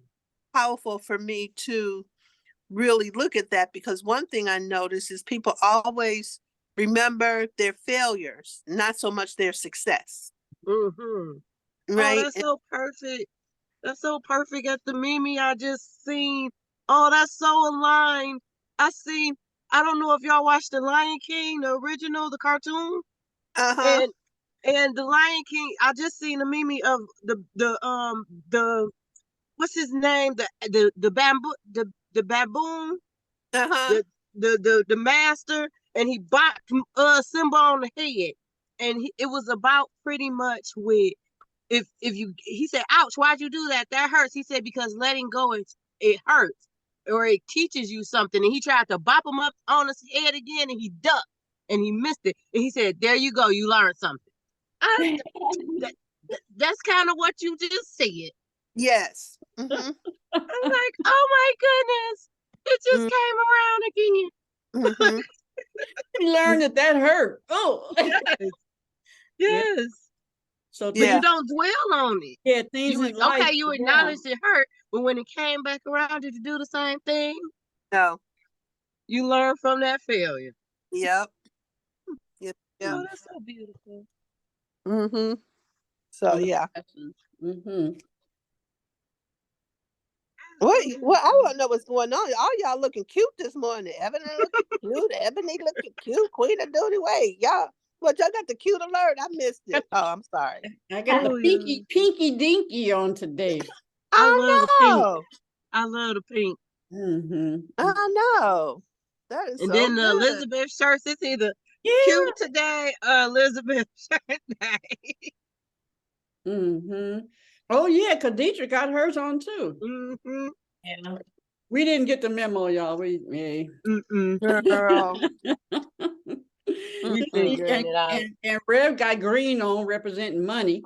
Girl, Green all the money. time. Me All too. the time. You do, Me too. right. I You felt got that green. I'm seeking that in my dreams. I take the Holy Spirit in there. Could we go in here and get the money and bring it back out with us? Like, hold on, it's coming with me. It's coming with me. Go and get the money, bring it out back out with me.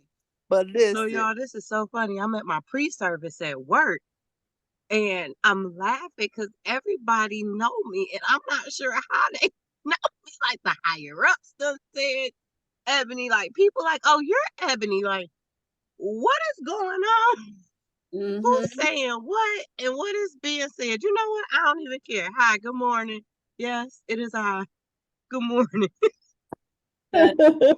Nice to meet you, people I don't know. yeah, but that's so powerful though. That your reputation and your name goes before you. When you walk in, you already know. And you know, Mhm. yeah, you know for what you doing and who you being in that community. That's powerful. That is. Mm-hmm. That is super powerful. Oh, that's a good question too. So Hey, I've been thinking, I'm just doing my job. I'm just but that's a good question. I just heard, what's your superpower? That's a good question. mm, Mm-hmm. What's mm. superpower?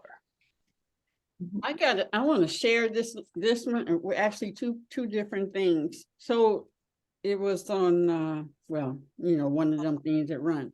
But this is the guy was talking about going into your prayer in your study. So it says, Lord, I dedicate this time to you. I pray that my time in your word will be fruitful and without distractions. Father, I invite your Holy Spirit in and pray that he reveals what you are saying to me. I pray for spiritual wisdom and revelation so that I understand your word. Father, I pray for personal application, that I will not just see and hear your word, but that I will be a doer of your word. Help me to apply your word daily in my life. I thank you, Father, for all these things right now. Father, I ask What should I read in your word today? What would you have me study? Holy Spirit, lead me and guide me in, in what I shall. Oh, basically that's saying the same thing. In Jesus' name. Now, I do take the thing of, I say, Lord, I dedicate this time to you. I don't say I pray. I thank you that my time in your word, because once the prayer is done, then, you know, it's thankful. I invite, so I just make it personal and not, Father, thank you for personal application. I thank you that anyway, I just put it in that way. But I like when he was saying it, and just that prayer before going into my study, like that. And this other thing,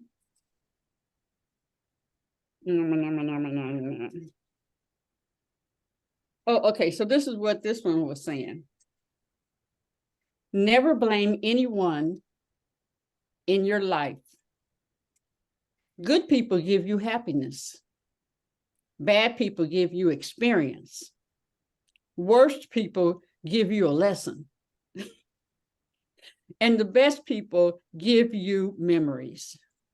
Hmm. You are often let down by the most and loved by the most unexpected ones. Some make us cry for things that we haven't done, while others ignore our faults and just see our smile. Oh, Some leave us when we need them the most, while some stay with us, even when I ask them to leave. The world is a mixture of people. We just need to know which hand to shake and which hand to hold. After all, that's life. Learning to hold on and learning to let go. nice. Nice.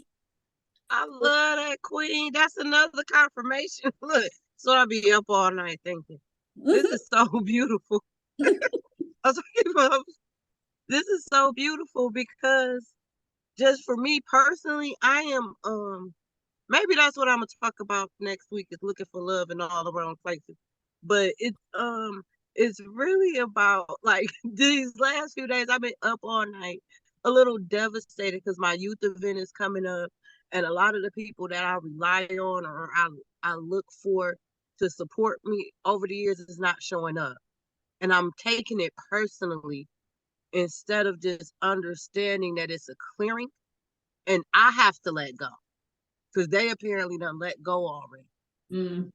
And it's clear like their job is well done and they're done with this season in my organization, because it's clearing the space for the ones that are like here supporting, asking what they can do to help. Like, people are like begging to help me, and I'm like ignoring them or putting them on the back burner because I'm waiting for a particular person to show up and do it, instead of just accepting that it's okay to that season and that lesson is learned.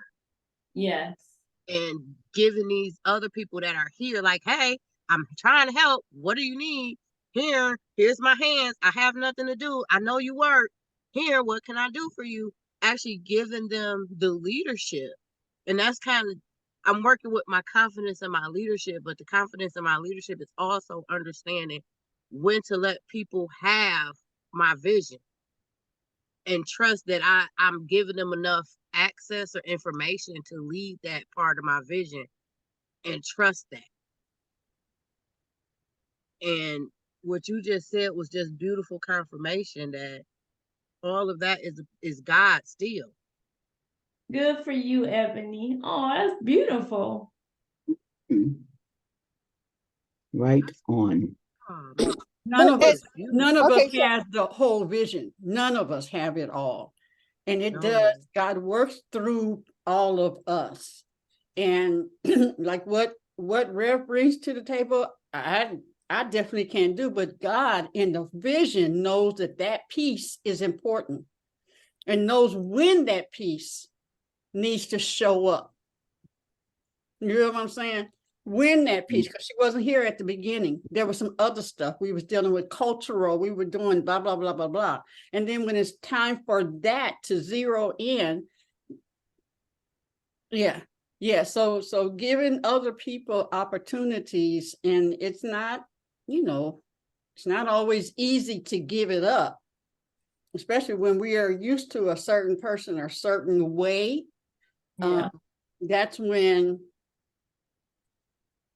this group, more than any that I do, that's why I know this is so organic, and I intentionally work on not getting in God's way, because I cannot produce what she produces, nor what Mama Evelyn produces. And I do want to know what you're doing, and your time is you said the 5th week, Mama Evelyn, about the art and stuff. What is that going to be? But in all of us, Deidre, just when she said that time we were talking about sex or something, and she was doing something with the camera. She was right on the camera. It's all of it. It's all of it. And so just learning to release it. And some things you think you're the one, that's your part that you need to do.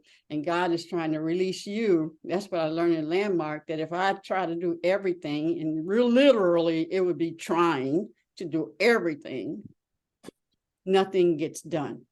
It doesn't get done. And then people are not able to experience themselves as being part of who I am and who you are, each of us. So that's definitely a part of leadership that is important. Can I just say one thing right quick, Queen, because I know its time is almost up. Because Sure. I heard something in what Ebony was saying. And part of what I heard, Ebony, I think a component that's missing for you that you're gonna have to add, and that's training people. Oh, yes.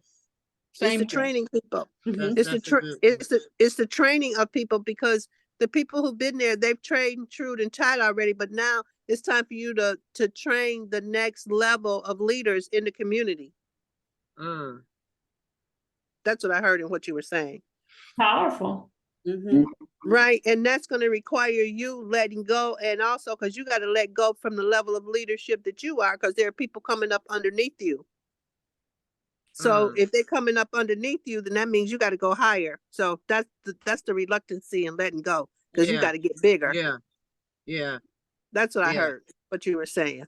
Mhm. Yeah. And that's I'm gonna call you, because that's kind of what we was talking about, I think, last week, when I was having that resentment or that hold, and just releasing and being open to moving forward on my end. Yes. That's what's going on. And in training is not, it's a whole nother component, period. Right? It's a whole nother component, period, to really train people how to do your events and be powerful and effective in the events. However, if I just got to say this right quick and then I'm done. You want to train people to be not like helpers, but invested in whatever the thing is you're doing. Okay. Like leader training leaders. Iron sharpen Come on, iron. there you go. That's okay. Boom, bam, you got it. That's what's going on right now. Iron sharpen iron make okay. That word, and I've heard it a lot. Makes sense. And we kind of just did it on our Monday meeting as well. That I just had as well. And that makes sense now. Yeah. People want to make a difference. And being okay. Oh my goodness. Yeah. And people it's like set it and forget it. Like right. And people looking for opportunities like that. That's the kind of people who's like, I want to. That's why. So you want to embrace them. Right. Okay. Okay, well, I'm gonna have to jump off. Well, it is Oh, go yeah, ahead you and 10:02. hug want each to hug the other. world and shake it on out? Let's give ourselves a big hug. Good show, ladies. Good show. Give the world a big hug Ugh, and sprinkle all the blessings on I everyone love you, world. and yourself, cuz. Yay, we needed to. Yeah. All right. Peace out. Mama Evelyn, you guys are tomorrow. Love you. Love you. Love you. Tomorrow's Mama Wednesday. Evelyn, I can't wait. Tomorrow, you going to give us an update? So tomorrow you will be telling us what I we're think gonna she do might the have next left. week. Yeah. Okay. Cool. All right. Peace out. Okay. All right. Peace, y'all. Okay, bye.